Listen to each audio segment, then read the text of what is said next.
relacionamentos. Um com Deus, nós temos que melhorar esse relacionamento. Deus acima de tudo. Busque agradar a Deus. Esse é um esforço de amor. Se você ama a Deus, você vai querer agradar a Deus. Tem gente que quer Deus apenas pelas bênçãos que Deus pode dar. Mas nós que amamos, a pessoa que ama, ela quer agradar, independente de bênção. Eu até não penso na questão de ir para o céu. Não é esse o que eu penso na minha mente. Para o céu eu já vou, mas eu quero agradar a Deus porque eu amo a Deus. Isso deve ser o nosso motivador. Segundo, relacionamento com o próximo. Cuidar das pessoas, qualquer pessoa que estiver a seu alcance, do próximo. Saber o que você pode contribuir com aquela pessoa. Saber conhecer a vida da pessoa. Aquela pessoa não é de Deus. Quem sabe você ainda pode fazer alguma coisa por ela. É só você ter esse foco na sua mente. Terceiro, relacionamento com você mesmo. Você tem que se amar. Tem gente que distorce as coisas. Acha que tem que se amar primeiro para depois amar o próximo. Desse jeito não funciona. É as duas coisas ao mesmo tempo. Terceiro, eu falei consigo mesmo. Você tem que cuidar da sua saúde. Porque se você sem saúde, como você vai fazer a obra de Deus? Né? E você tem que se amar, porque sem egoísmo. Fique bem claro, sem vaidade, sem orgulho. Mas amar sim, porque Deus te ama. Se Deus te ama, por que você não pode se amar? Mas não no sentido de envaidecer, é no sentido de cuidar da sua saúde, cuidar da sua integridade física, mental. E o quarto, com as coisas que Deus te deu. Deus te deu coisas para você cuidar, responsabilidades. Valorize elas. Não é à toa que você tem aquele apartamento, aquela família, aquele carro. São tudo que Deus te deu, é você ter que usar para a glória dele. E eu, continuando, há três coisas que podem direcionar a sua vida. Nossa vida, a gente chega a um ponto da nossa vida que a gente pergunta assim, quem sou eu? Porque, eu sou assim, porque aconteceu isso no meu passado. Às vezes a pessoa nem tem noção de como ela chegou onde ela está. Mas muitas vezes é direcionado por coisas que aconteceram no passado dela. Traumas, por exemplo. Nós não devemos ficar presos ao passado, presos a traumas que a gente sofreu. Tem remédio para isso. Tem gente que não quer, acha que ele sabe de tudo e não quer mudar. Eu acho que o pior cego é aquele que não quer ver. O pior surdo é aquele que não quer ouvir. Então, Jesus dizia isso, para ouvir mais atenção. E o remédio? A cura emocional, saber que Jesus nos ama. Se você tem esse grau de saber o quanto Jesus te ama, você vai ser curado. Eu acredito nisso. Se a pessoa olhar para a cruz e sentir, deixar aquele amor de Jesus, aquele amor sacrificial que ele fez, todo aquele sofrimento que ele passou por amor a você, aquilo vai te curar. Então, há um jeito de curar a cura emocional. Não estou dispensando ajuda profissional de psicólogos. Isso é uma coisa que você tem. Se você for procurar psicólogo, tem que ser muito bem escolhido. mas também você pedir perdão a Deus, perdoar, pedir perdão para as pessoas, perdoar as pessoas que te fizeram mal. Pense no passado, pense na sua infância. Sobre isso, eu quero colocar esse seguinte versículo. Assim que se alguém está em Cristo, nova criatura é. As coisas velhas já passaram, eis que tudo se fez novo. Então, se você está em Cristo, tudo vai se fazer novo na sua vida. Deixa o passado para trás e viva o presente. Honre as pessoas que te ajudaram a você chegar ao ponto que você chegou até hoje. Mas não a idolatre. E não viva porque você teve uma experiência ruim. Então, aquela experiência ruim definir o resto da sua vida. Não deixe isso acontecer. Segundo o seu caráter, natureza pecaminosa do homem tem remédio. Todos nós cometemos pecados. Nós temos que buscar a santificação. Então você tem que lutar por isso. Com a ajuda de Deus, é claro. Sem a ajuda de Deus, você não vai conseguir vencer essa luta. Mas com Deus, seu caráter vai ser transformado. O terceiro, o entendimento. Entender as coisas erradas. Às vezes nós temos concepções, eu já tive concepções erradas sobre a vida, sobre Deus. Várias vezes. Achava que eu estava certo. Aí passou um tempo e descobri que eu estava errado. Aí mudei as minhas concepções. Aí eu achei, agora sim, agora eu já sei as coisas da vida e de Deus. Passou um tempo, eu vi que também estava errado. São várias fases que eu passei na minha vida. Então, a gente tem que ter mais humildade e buscar o verdadeiro entendimento. Sabe como você vai achar esse entendimento? Lendo a Bíblia, praticando a palavra e consultando diretamente a Deus, que eu quero dizer o Espírito Santo. Sem o Espírito Santo, uma pessoa lê a Bíblia, vai ler e não vai entender de um jeito. Outra pessoa entende de outro. Então, elas estão entendendo pelo que elas estão lendo na razão, ou até emocionalmente. Mas, para você entender mesmo, você tem que perguntar ao autor, que é o Espírito Santo. Ele vai dizer. Então, o entendimento da pessoa é você buscar a Deus através da oração, leitura da Bíblia e da prática. E também a visão. Aí eu acrescento uma coisa, tem um assunto novo. Precisamos olhar para o alto. Onde está localizada a sua visão? Quais são as suas fontes? Nós estamos buscando na fonte certa. Às vezes eu vejo, ainda mais nessa época da internet, as pessoas estão buscando, umas buscando numa fonte, outras buscando em outra fonte, com opiniões divergentes, polaridades. E as duas pessoas achando que estão certíssimas. Então, nós temos que buscar na fonte a verdade. E buscar para não ser enganados.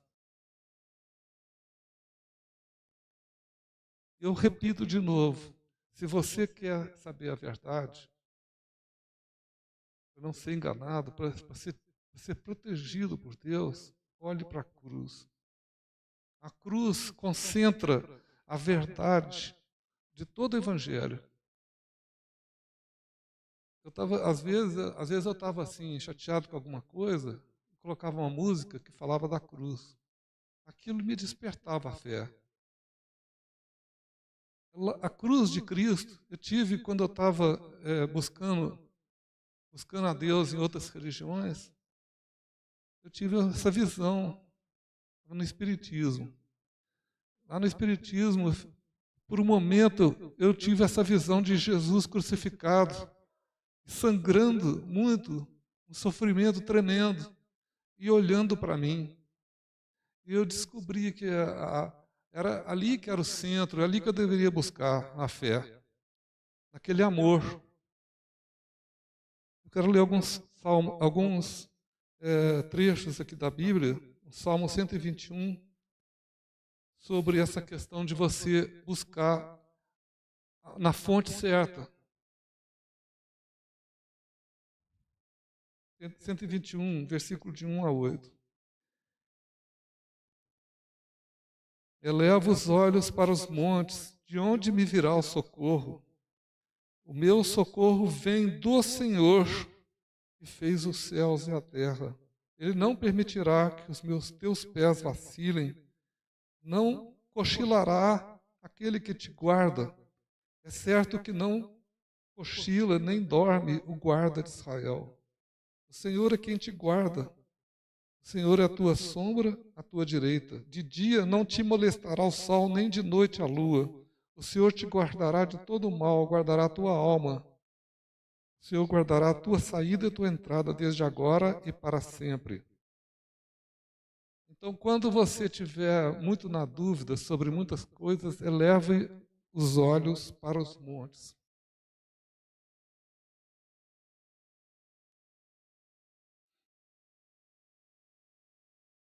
E às vezes as pessoas só vão buscar Deus em situações difíceis. Conscientize do valor de Deus para você. Tem gente que vai buscar Deus quando tem alguma pessoa doente, passando dificuldade, alguma situação muito difícil, uma pessoa morrendo, ou alguém no hospital, uma situação crítica ali, aí as pessoas geralmente vão buscar Deus. Mas nós precisamos buscar Deus, não precisamos de passar por uma situação dessa para buscar Deus, porque Deus é maravilhoso. Se você buscar Deus, você vai ver que não precisa buscar Deus quando estiver na situação de emergência.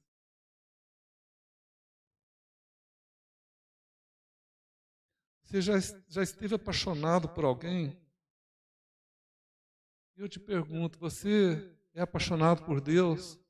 Assim que eu digo apaixonado, no bom sentido, daquele amor por Deus que você sentir tão forte, tão intenso, e você fala assim: Senhor, eu quero me entregar completamente ao Senhor, me perdoe. E então, não precisamos passar por uma tragédia ou por alguma situação difícil para buscar a Deus. Busque agora. Eu te digo, quem já experimentou de beber nessa água viva, que é Jesus, não quer saber de outra coisa. É como o Salmo que fala que ele se sente como as andorinhas que vivem na casa do Senhor. A alegria daquelas andorinhas é viver na casa de Deus. Você tem essa alegria com as coisas de Deus? Eu quero ler alguns salmos aqui sobre esse assunto. Salmo 17, versículo 6. Eu te invoco, ó Deus, pois tu me respondes. Inclina-me os ouvidos e acorde às minhas palavras. Salmo 102, versículos de 1 a 2. Ouve, Senhor, a minha súplica, e cheguem a ti os meus clamores. Não escondas de mim o teu rosto no dia da minha angústia. Inclina-me os ouvidos no dia em que eu te clamar. Responde-me depressa. Você já sentiu como esse salmista, clamando a Deus socorro no dia da angústia? Você já sentiu angustiado a clamar a Deus? Salmo 40, versículos de 1 a 3. Esperei confiantemente pelo Senhor. Ele se inclinou para mim e me ouviu quando clamei por socorro. Tirou-me de um poço de perdição, de um tremedal de lama. Colocou-me os pés sobre uma rocha e me firmou os passos. E me pôs nos lábios um cântico novo, um hino de louvor ao nosso Deus. Muitos verão essas coisas e temerão e confiarão no Senhor. Então, quando você clamou por socorro, Deus vai te ouvir e vai te tirar do poço de perdição. Mas é preciso que a pessoa clame a Deus. E não só aqui, olha esse salmo que é interessante. Ele firmou os pés de Davi numa rocha e firmou os passos. Colocou os pés sobre uma rocha e firmou os passos. Versículo 2. É um processo que está mostrando aqui. Primeiro ele clama, aí Deus atende. Ele tira de um poço de perdição, tirou aquela pessoa daquela situação de angústia que ela estava passando, um tremedal de lama, e coloca os pés sobre a rocha. Não só colocou sobre a rocha, mas firmou os passos. Então aquela pessoa, primeiro ela é colocada sobre a rocha e depois ela anda. Ela não fica parada, ela firma, os passos dela são firmados. E ainda continuando esse processo, os lábios dessa pessoa, Deus colocou um novo cântico, um hino de louvor, uma alegria. Então Deus quer que você passe por esse processo, de você se entregar, aclamar a Deus na sua angústia. Quantas vezes nós passamos por situações difíceis e nós não clamamos a Deus? E no final do Salmo, ele fala que Deus colocou nele uma alegria de louvar, um hino de louvor. E o último trecho, ele fala, muitos verão essas coisas e temerão e confiarão no Senhor. Significa que você está dando testemunho. É um processo. Mas agora, nessa passagem que eu clamo a Deus para que todos nós aqui possamos atravessar essas dificuldades todas do que nós fomos formados no passado, os nossos traumas, nossas lutas, nossas concepções erradas da vida e de Deus. Nós possamos nos livrar disso tudo e fazer aquilo que Deus planejou para a nossa vida. Mas para isso você precisa se acertar com Deus e se acertar com as pessoas. Se você pecou contra alguém, peça perdão. Se alguém fez mal a você, perdoe. Se você tem alguma dívida, pague. Se você não puder pagar, peça perdão a Deus.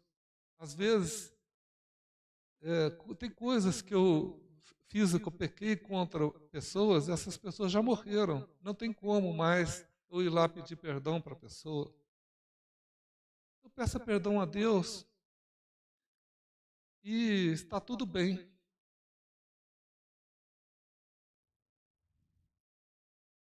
Se o problema seu for com Deus, peça perdão a Ele. Faça planos para mudar. Não só pedir perdão a Deus, mas faça planos para você mudar. Eu sobre isso quero ler Romanos 13, 8. A ninguém fiqueis devendo coisa alguma, exceto o amor, com que vos ameis uns aos outros. Pois quem ama o próximo tem cumprido a lei. Então não fique devendo a ninguém nada. Você tem alguma dívida com alguém? Dívida emocional ou dívida de pecado? ou dívida até de financeira, vai lá e pague. Se não puder pagar, peça perdão a Deus, e Deus vai te perdoar. Mas faça alguma coisa. Não deixe essas pendências. Eu quero que você reflita agora sobre se tem alguma pendência, se alguma coisa mal resolvida na sua vida, algum perdão que você tem que liberar para alguém, ou que você tem que pedir perdão para alguém, ou tem que pagar alguma dívida com alguém. Pague. Se livra desse peso. A ninguém fiqueis devendo coisa alguma, exceto o amor. Exceto o amor, porque o amor sempre, nós nunca vamos conseguir parar de amar. Eu já amei aquela pessoa o suficiente. Pronto, já posso ir embora. Não, não existe isso. O amor sempre sempre você vai estar devendo.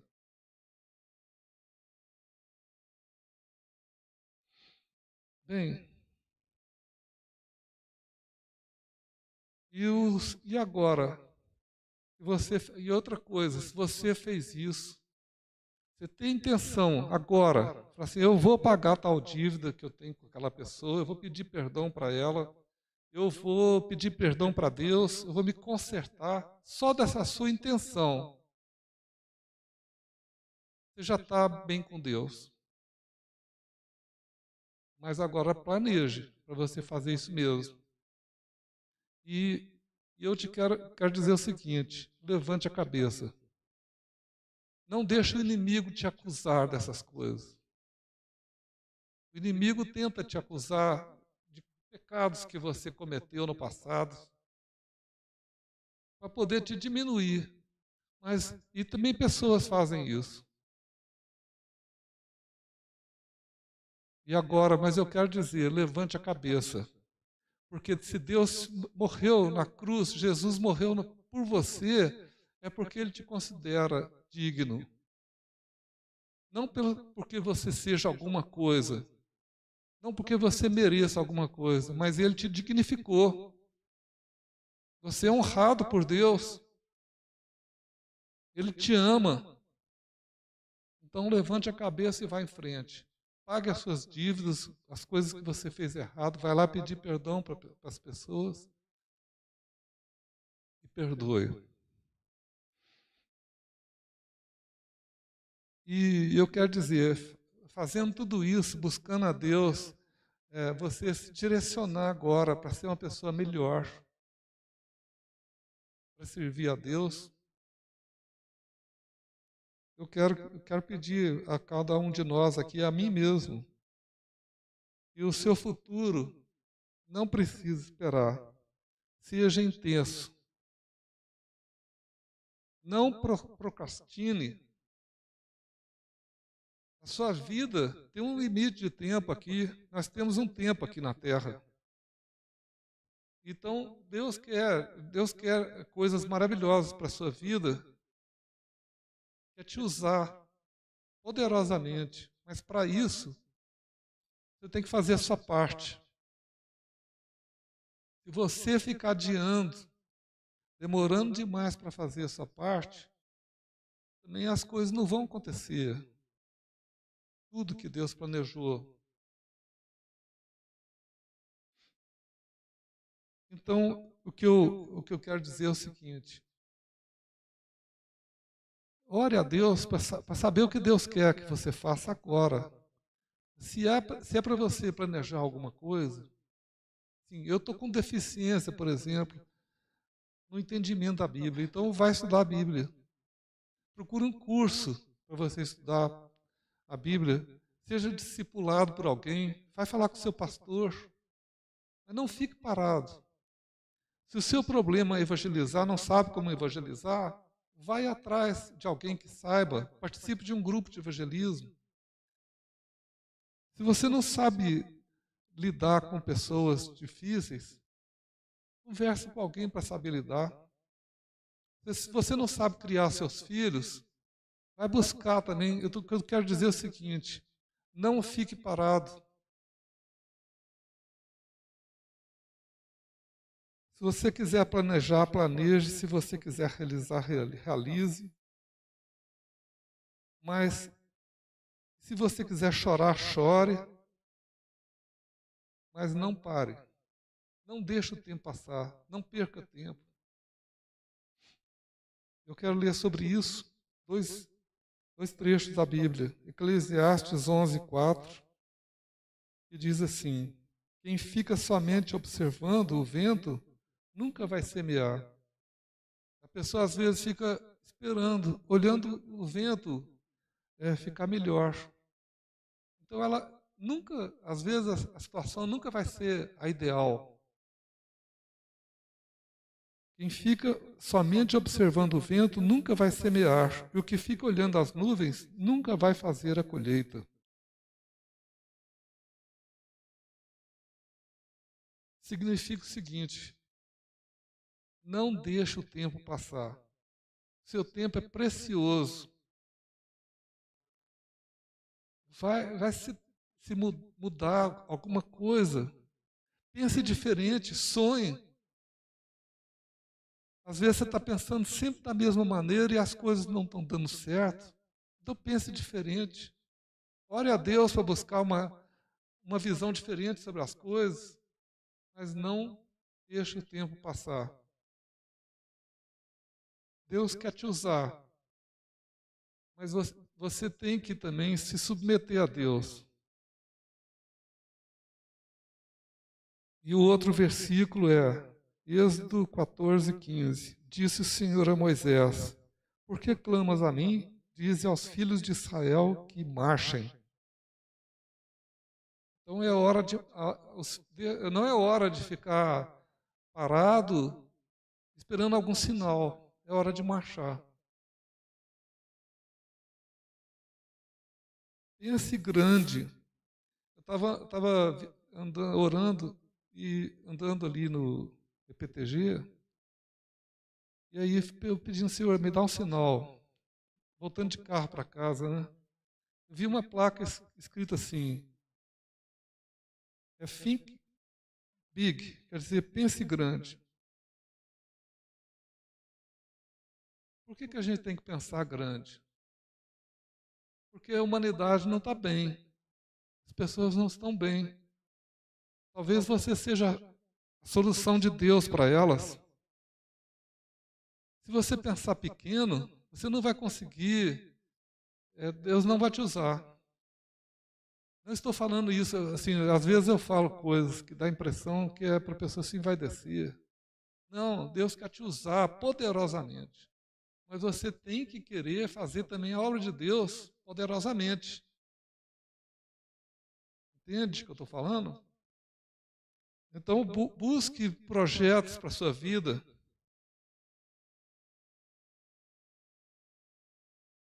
E se você fizer as coisas de acordo com a vontade de Deus, Deus vai te dar vitória.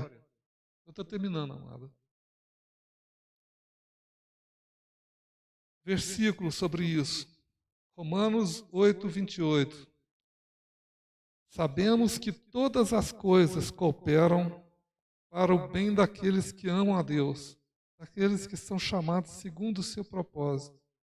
Se você está no propósito de Deus, todas as coisas vão cooperar para o seu bem. Isso está dizendo o versículo. Então não tenha medo. Pense grande. Fala assim, oh Deus, eu quero ser uma bênção. Estou vendo a situação das pessoas, as pessoas estão perdidas.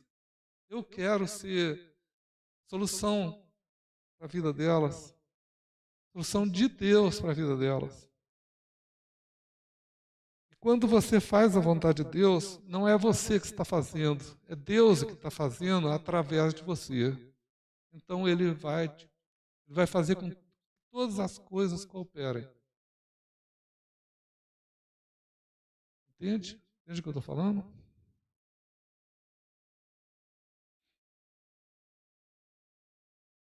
É isso. Então, terminando, eu peço a Deus que a gente saia desse lugar fechado, assim, na gíria usa, sair desse quadrado. e pergunte a Deus assim: Senhor, o que eu posso fazer para ser um cristão melhor? Senhor Deus, não me deixe procrastinar, isso quer dizer perder tempo. O que eu tenho que fazer agora, nesse momento, eu quero fazer agora. Eu vou chegar lá em casa, eu vou planejar coisas para o futuro, para melhorar. Eu vou orar a Deus, para Deus me libertar dos meus traumas, para Deus me dar conhecimento da sua palavra, através do Espírito Santo. Eu quero dizer, Senhor Deus, eu te amo. Usa-me. Em nome de Jesus, amém. Obrigado pela oportunidade. Pastor João, pastor. Obrigado. Deus abençoe a todos.